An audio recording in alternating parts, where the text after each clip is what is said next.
This is our world?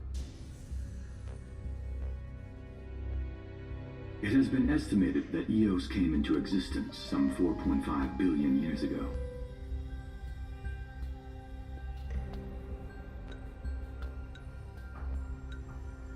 Ancient myths tell tales of 6 protector gods who first alighted upon Eos in the ancient Solheim era. Fossils thought to be remains of the oldest members of the human race were discovered in the Vistala region.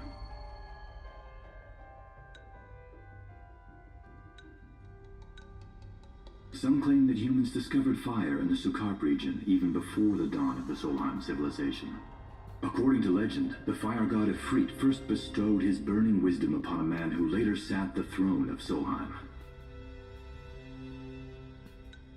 The mechanized civilization of Solheim is presumed to have originated in the Diskai and Klang regions. Exactly when the civilization rose and fell, however, remains the subject of much investigation. The enormous crevasse separating the regions of Klang and Diskai is known as Telpar Crag. It is here that the War of the Astrals is said to have taken place. When Ifrit tried to reduce mankind to ash, the other gods fought back, and some claim this clash caused the collapse of Solheim.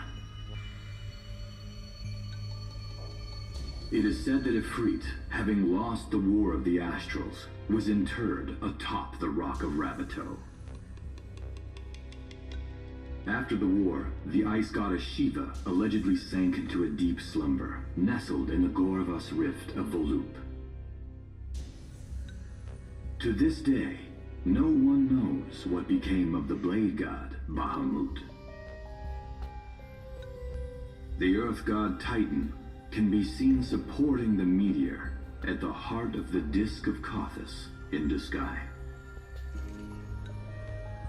As for the storm god Rama, legend has it he sealed himself away within Fosha Hollow in Diskai. The sea goddess Leviathan disappeared in the wake of the war. Some say she swam below the waves and slumbers beneath the city of Altisha. Some 2,000 years ago, the gods granted Somnus Lucis Kylum 2 gifts: the sacred stone and ring. With these in hand, he founded the kingdom of Lucis. In the centuries since, Lucis has managed to expand its territory while struggling to suppress a parasitic plague. As of ME 722, Mor's Lucis Kylum sits the throne as the 112th monarch of his line. Regis Lucis Kylum is King Mor's firstborn son, and first in line to succeed his father.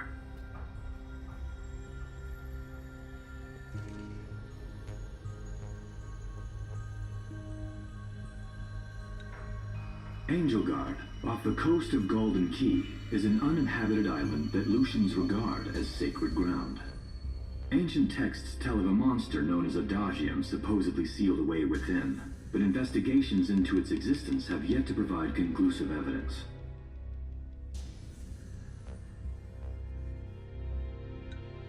Soon after the establishment of the Kingdom of Lucis, House Fulare founded the nation of Tenebrae. The Empire began its occupation of Tenebrae in ME 359, a move that was initially met with much apprehension. In order to assuage the dissenters, the Empire preserved the Oracle's home of Fenestala Manor. This concession was partially made for political purposes. House Fulare enjoys close ties with the line of Lucis. The Accordo Protectorate has developed into a bustling league of towns at the heart of maritime trade.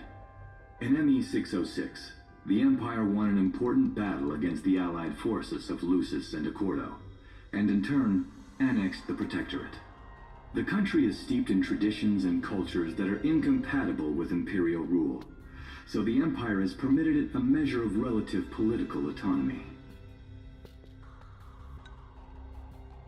Centuries after the founding of Lucis, a movement to revive the lost civilization of Solheim arose around the Weltham region. Leading the charge was House Aldercat, whose brave deeds brought about the rise of the Niflheim Empire. The Empire built upon Solheim's magic technology and employed it for military use. This new firepower helped the Empire fell its foes, taking Tenebrae in ME-359 and Accordo in ME-606. As of ME-722, under the direction of Emperor Aedalus Aldercat, the Empire is developing new arms fusing magitech with demons.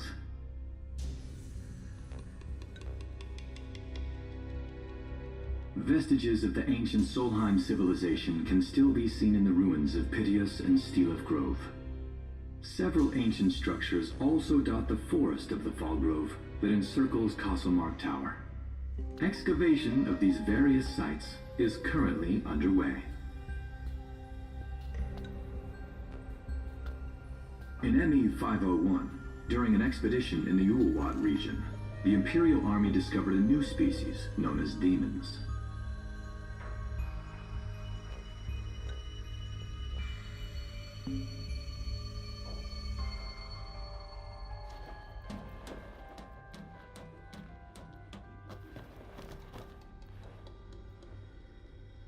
At center, we see what I presume to be Lucian warriors and the kings of yore. I've learned a great deal about the first king of Lucis, but I never knew he was second in line. It seems to depict a legend in which the chosen king dispels the darkness. If that's true, does that mean Lucis intends to someday stand above all others? Their trifling tales mean nothing in the face of our superior technology. Only we can restore balance to our world. At the top of the painting, we see the Oracle herself. The bloodline of the Oracle is one of the oldest in Eos, originating with Eromirus Flore. Only they possess the power to commune with the gods. This painting depicts the Oracle as some goddess of light herself. She'd doubtless prove a powerful ally if she could be persuaded. On the sides of the frame, we see the Hexathion. Conspicuously absent is the traitorous god of fire who started the Great War of old. Perhaps developing a deeper understanding of the demons will bring us closer to comprehending their divine counterparts. But what if I were to find a way to combine those two disparate elements? By my estimation, the grotesque creatures depicted here are likely demons. Could this mean these monsters will be harbingers of the apocalypse? If only we could find a way to harness their power for ourselves. The line of Lucis was chosen to eradicate evil from Eos, and with the divine on their side, how could they fail?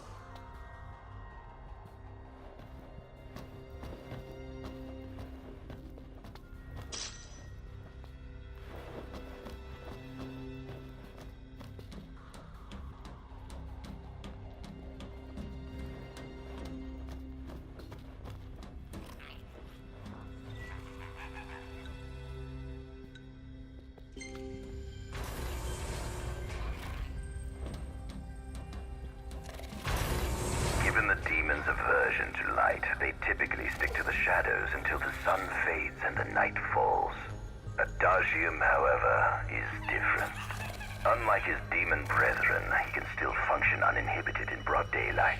Of course, the ultraviolet rays harm him, much like they would any other demon.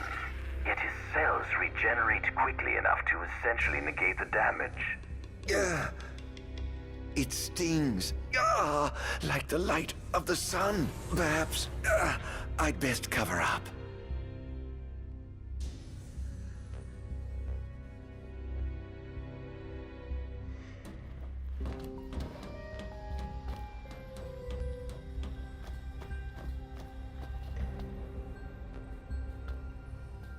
Demons were first officially recognized as a new species roughly 200 years ago. According to ancient texts, however, humans have suffered from a parasitic plague wrought by the demons for upward of 2 millennia. Demonification is caused by a mutant strain of plasmodia that takes root in living creatures and changes their cellular structures. Infected creatures begin to disperse miasmal particles, the spread of which is known as the Star Scourge. This model is a replica made from plaster poured into a demon-shaped cavity discovered deep underground. Demons sublimate when their vital functions cease, so this particular specimen must have vaporized after the mud around it had already solidified. Scientists believe this subject burrowed into the earth in order to shield itself from the light of the sun.